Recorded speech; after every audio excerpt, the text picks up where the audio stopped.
نواز شریف، شہباز شریف، مریم، یہ مقدمے تو آپ کے میں جس طرح کسی کی تلی پہ لکھے ہوئے ہو اس طرح یہ لکھے ہوئے مقدمے جن سے ان کو باجوہ صاحب نے نکالا ہے، اور باجوہ نے ایک بہت بڑا جرم کیا ہے یہ اس کو ان کو اس طرح چھوڑنا.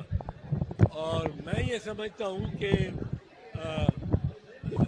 یہ جو سارا مسئلہ نیب آرڈیننس کا تھا. لیکن اعتزاز احسن وہ پہلا کنکر ہے کہ جنہوں نے باقاعدہ نام لے کر یہ بتا دیا کہ نون لیگ کو اس سارے اس کے جو گند میں سے نکالنے والے ہیں وہ جنرل باجوہ ہے. انہیں گند میں سے نکالتے ہوئے وہ خود گندے ہو گئے ہیں.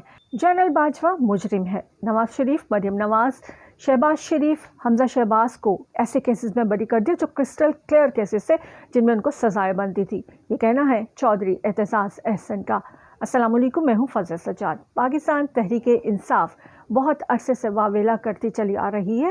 اقتدار میں آنے سے پہلے بھی ان کا یہی کہنا تھا کہ ملک کی جو دولت لوٹی ہے جن لوگوں نے، ان کو کٹہرے میں آنا چاہیے، ان کو سزائیں ملنی چاہیے. لیکن انفارچونیٹلی اپنے دور اقتدار میں تحریک انصاف اس حوالے سے کچھ نہیں کر سکی، ٹوٹلی فلاپ رہی.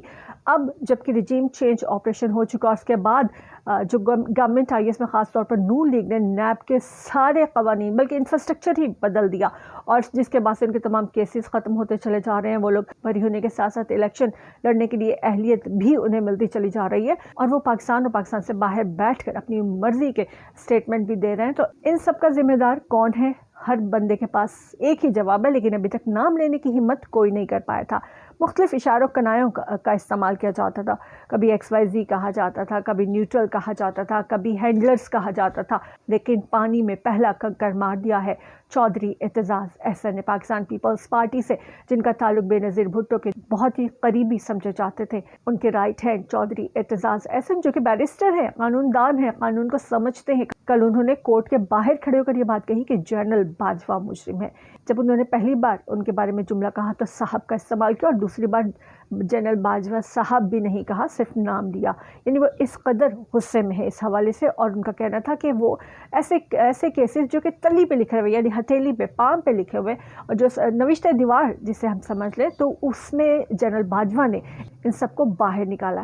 اب اس کے بعد سے ہونا تو یہ چاہیے تھا کہ اس پہ ڈیبیٹ ہوتی، لیکن پاکستانی میڈیا کیونکہ بکاؤ میڈیا ہے، 95% میڈیا کنٹرولڈ طریقے سے چل رہا ہے، جو انہیں فیڈ کیا جاتا ہے بس اسی پہ بحث کی جاتی ہے. تو اعتزاز احسن کی یہ بات میڈیا پر دکھائی ہی نہیں گئی، ٹی وی پر چلائی ہی نہیں گئی. اسے تو سوشل میڈیا کے ذریعے لوگوں کو پتہ چلا کہ اعتزاز احسن صاحب نے یہ بات کی ہے.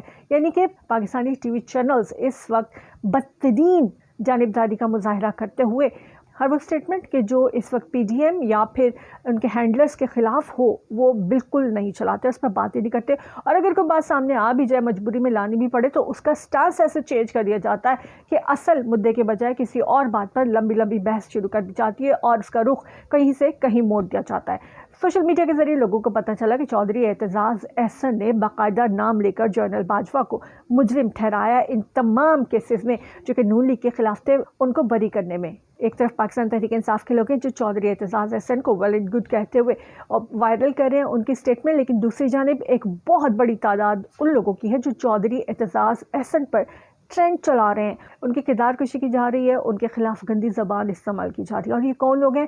یہ ایک تو نون لیگ کا میڈیا سیل ہے، فضل الرحمان کا میڈیا سیل ہے. نون لیگ کے میڈیا سیل کو تو یہ سہولت حاصل ہے کہ اس سے سرکاری فنڈنگ ہوتی ہے، سرکاری پیسہ اس پہ خرچ ہوتا ہے، بڑی بڑی ٹیمز بٹھائی گئی ہیں سوشل میڈیا کے ذریعے کنٹرول کرنے کی. تاہم تحریک انصاف کے لوگوں کے مقابلے میں کافی دور ہے. اس کے باوجود ایک بہت بڑی تعداد چودھری اعتزاز احسن کے بارے میں گند اگل رہی ہے. اسی طرح سے 5th جنریشن وار کے پیجز جو کہ حب الوطنی کے لیے بنے تھے، جو کہ پاکستان کو ڈیفینڈ کرنے کے لیے بنے تھے، جو کہ پاکستان کے خلاف بولنے والوں کی زبان بند کرنے یا ان کے جھوٹ کو ختم کرنے کے لیے بنے تھے، وہ اس وقت صرف اور صرف پی ڈی ایم کو سپورٹ کر رہے ہیں پچھلے کئی ماہ سے. یہاں تک کہ بشرا بی بی کے حوالے سے گندی زبان، گندگی پھیلانے میں بھی یہ 5th جنریشن وار کے جو پیجز ہیں یا لوگ ہیں یہ بہت ایکٹیو ہیں پچھلے کئی ماہ سے.